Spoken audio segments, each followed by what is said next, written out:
But anyway, so I was a special agent with Homeland Security Investigations, or HSI, for those that are not familiar with my background. I'll quickly go through, and then I'll go into how immigration works in America, namely human smuggling and how illegal aliens come in.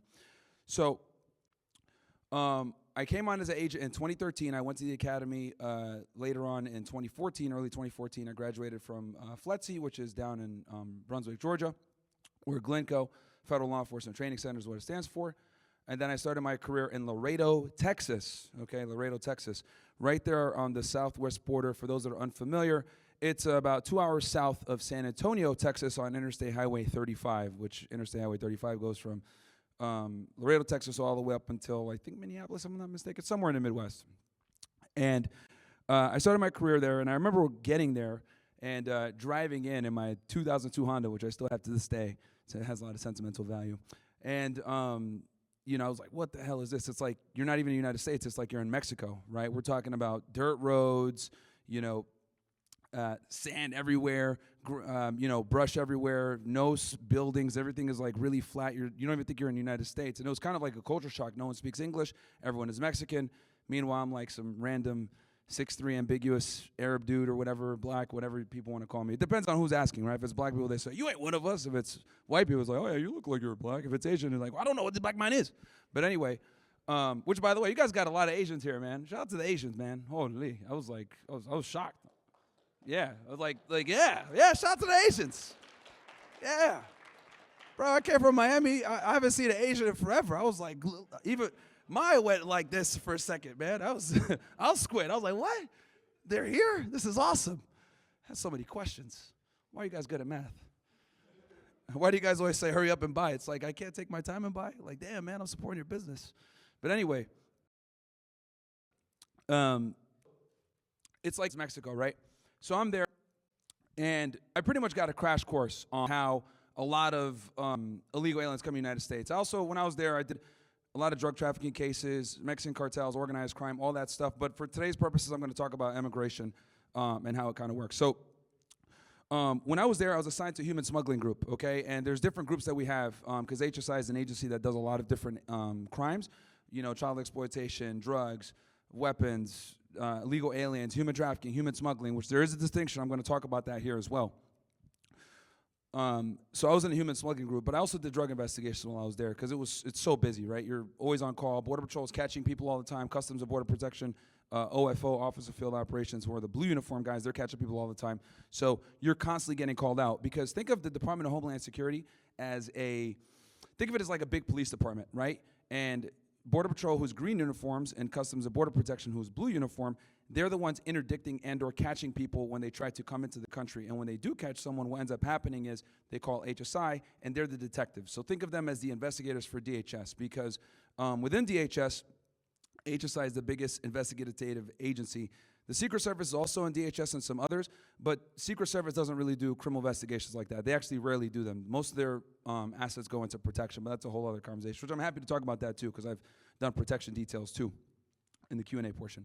But anyway, so you're often getting called, and what will end up happening is you'll be on duty, the duty agent, which you'll be on duty for like 24 hours or whatever, and you're on call, and they can call you, and you show up to the ports and handle whatever it is. And in this case, I was in a human smuggling group, so they would call me for when they catch a load, which is basically Border Patrol would catch a smuggler with a group of aliens, whether he was driving them, he was moving them through the brush or whatever. So this is the part I'm going to kind of explain to you guys how human smuggling works and how illegal aliens come to the United States. So I think it's very important that people understand that when it comes to illegal aliens in the United States, 9 out of 10 times, that illegal alien probably had to pay some illicit criminal network to be able to come into the United States. It's almost impossible to be able to come to the United States illegally, cross the border, or come through maritime options. I'll talk about maritime smuggling here in a second, but for now we're going to focus on land border because that's the most prevalent. Any illegal alien that comes in typically has to utilize an organization, and there's a multitude of different reasons for this. The two big ones I could think of are basically they have to pay someone to guide them through because the land border is vast and enormous, and you can easily get killed through this and the weather and all the other things that are going on there. And you'll get messed up. You're fucked up. Like if you go and try to cross the border without paying the Zetas who run that part of the border, they will whoop your ass and or kill you for doing that. So illegal aliens have to go through some type of organization to be able to come into the United States. So how does this work? Well, let's say, since we're talking about, let's say Ling Ling, right, decides, hey, I want to go to the United States, right? I want to go ahead and have a future for my family, right? So what ends up happening is he contacts someone in his local area, right, in China, wherever he may be, and there's going to be probably like a facilitator and or like a coordinator, right? That individual will put him in touch with someone else, and that person will start making travel arrangements. So he'll give him a quote, hey, it's going to cost you somewhere. When I was on the job, Chinese nationals were paying like $60,000 to come to the United States, right? And the further you are from the United States, or the nationality you're from, if you're Arab, if you're Indian, Pakistani, Asian, Russian, what we call exotics, you have to pay significantly more money to be smuggled into the United States outside of, maybe a regular Mexican or a Hispanic from South America. So he contacts this guy, Ling Ling contacts this guy, hey, I want to go to America. It's like, all right, cool, I got you. He puts him in touch with someone else, and then he pays that guy like an initial fee, right? It could be a couple $1,000s, whatever it may be. So he pays that guy facilitates his next round of the trip where he'll get him to somewhere maybe in Europe or some other place where he's able to travel. And the goal is to get him into a transit country. Now, we're going to focus on, land border. I'll talk about maritime after. But let's say he's going to go through Mexico, right, which is the common place where a lot of illegal aliens coming through. So they're going to probably get him to Mexico City. Once it gets to Mexico City, because it's a very popular staging area, a lot of smugglers live there, that smuggler will, for a day or two, and then he's got to pay that smuggler, and then he's going to go to the next leg of the trip, which, let's say, from Mexico City, which is right in central Mexico typically, they move them up to a border town. Let's say Nuevo Laredo in this case, right? Nuevo Laredo is directly across the border from Laredo, Texas, right, which is where I used to be. So when they get to Nuevo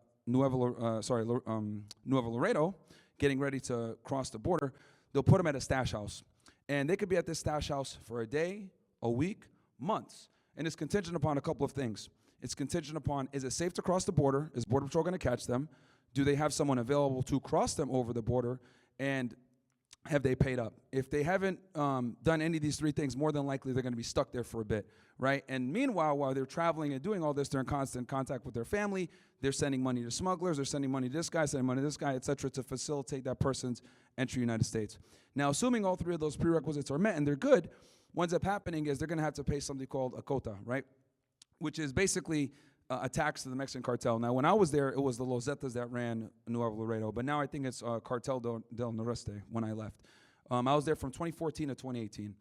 And there was a war going on, like with the Mexican Marines and the Zetas, because the Zetas are like a paramilitary group. So they're very strict. So you pay $1,000 to cross the Rio Grande River, right? And that's a fee that goes directly to a cartel. And I think it's also very important to distinguish that a lot of the times these human or smuggling organizations aren't necessarily cartel members. They might have relatives, they might know some people, but they almost operate a lot of the times as like their own separate entity, and they have to pay the cartels to operate. Now, obviously it depends, right? Some cartel guys are smugglers or whatever, but people always think that like, oh yeah, the cartel smuggle aliens. A lot of the times they don't from a day-to-day standpoint because it's a very labor-intensive criminal organization. I mean, you're moving people around, you're housing them, you're feeding them, you got to give them water, you got to be able to keep them in a stash house, you keep them with their family. So it's an enormous amount of bookkeeping and logistics that go into it. This is why a lot of criminals don't like smuggling illegal aliens, because with drugs, you don't got to feed them or house them or anything, you just move them. But with people, it's very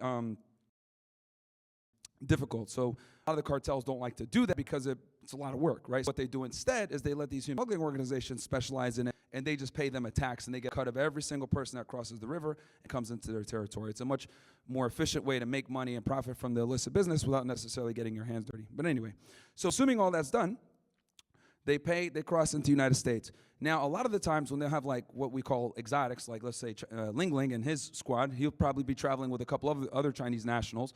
They'll move them all together, right? And they'll move them all together because a lot of the times what'll happen is there'll be one person that's responsible for that group of Chinese individuals or these exotics, right? So they'll move them together because they know that once they get them to the drop-off point, someone is probably going to pick all of them up at the same time, probably go to New York City, LA, San Francisco, one of these places where, that ethnicity is, or that group of people is common. So once they cross into the United States, now the United States branch of the criminal organization takes over. So we have a transnational portion in the Chinese side, then we have a Mexican portion. Now we're going to get into the U.S. side. Once they cross the border into the United States, Now they're dealing with the next leg of the organization. So when they cross, right, especially in the North Laredo, they're going to get them across the river. Once they get across the river, we call a foot guide, like, regular people call them coyotes. That coyote is responsible for guiding them throughout the brush to get them to a destination where they could be picked up. A lot of the times, they're going to try to walk in a way where they don't activate the Border Patrol sensors. On the border, there's all kinds of sensors all over the place. And the really experienced foot guides are not only able to get the group across, but they're also able to get them across and navigate so they don't trip these sensors that activates Border Patrol where they go out and look for them.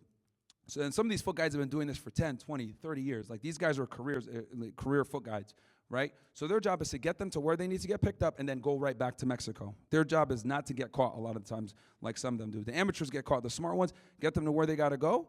They're traveling with a compass. They know they have resources with them. They have a phone, multiple phones, and then again where they got to go.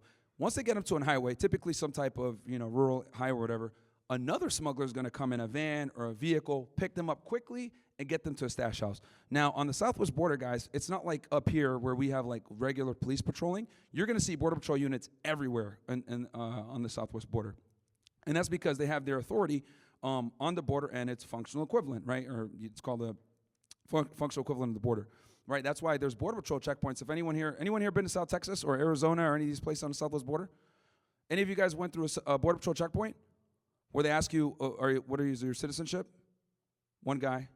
Oh, man, you're an Indian, bro. You're in trouble. I am Indian. Secondary. Did you put deodorant on today? I'm just kidding. So I had to, man. Come on, man. We don't got that many Indian guys in Miami. Come on, bro. I had to do it. So I will say thank you. Come again. I'll say, thank you. Come again. I'm sorry. I couldn't resist. So anyway, so where was I?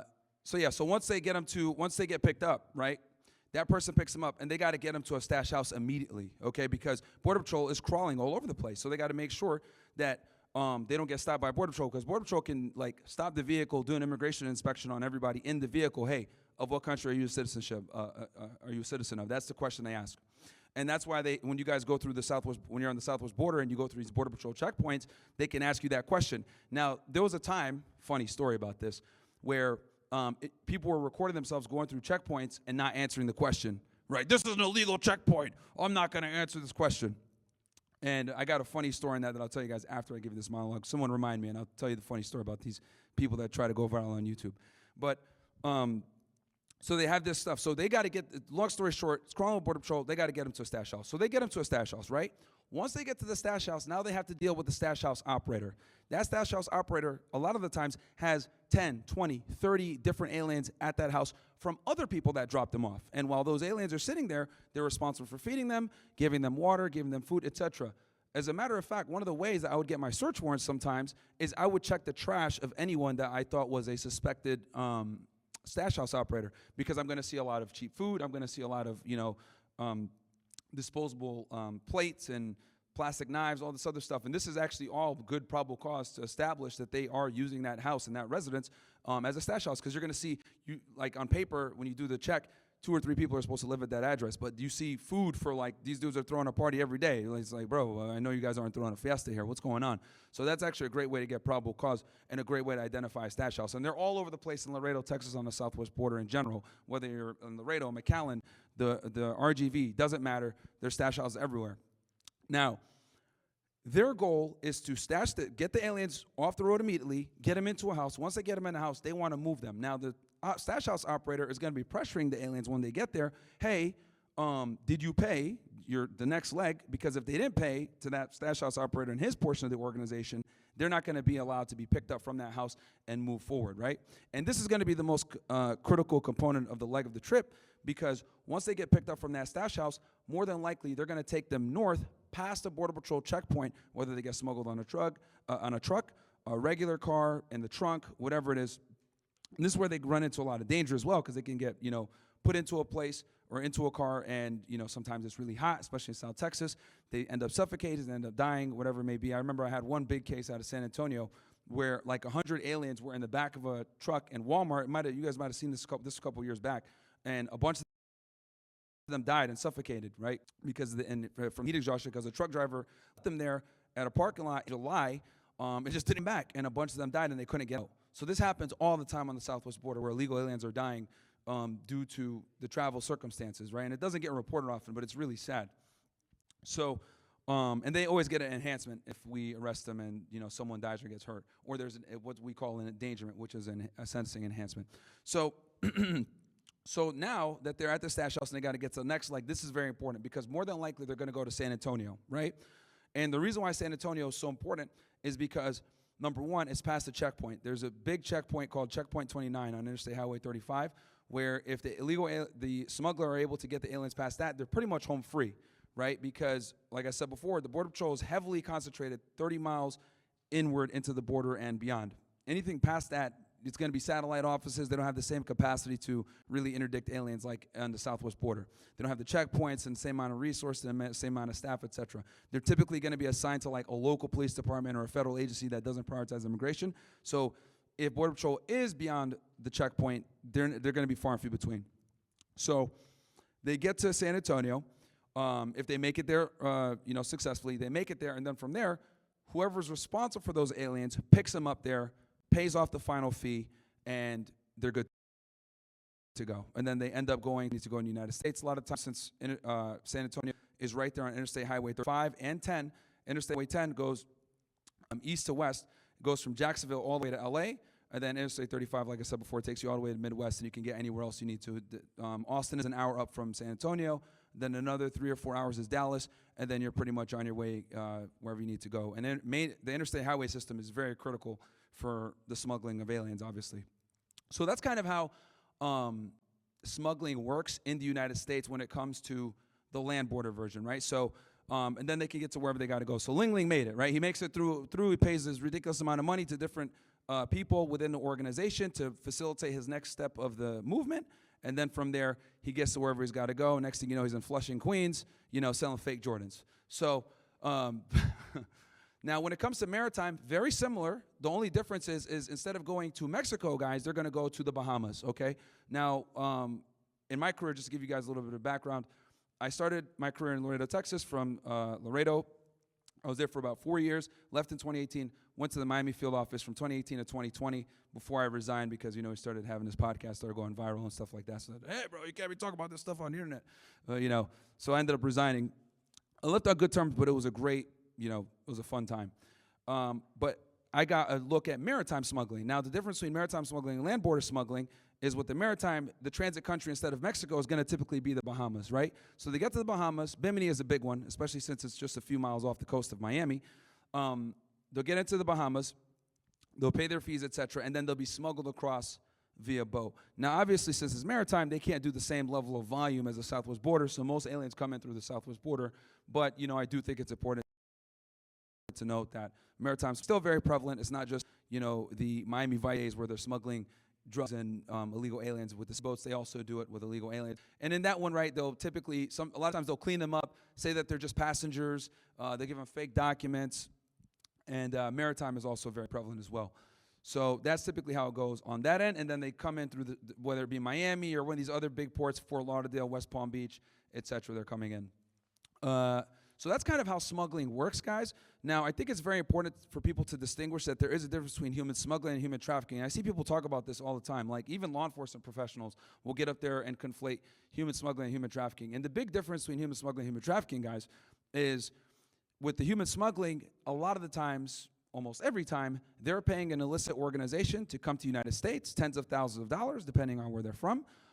Versus the human trafficking typically occurs once they get here and maybe they didn't pay their dues. Maybe they're working for a boss that's taking advantage of them. They take their documents or whatever. They're being forced to work to pay off a debt. So that's the difference between human smuggling and human trafficking. Smuggling, they're paying to come here.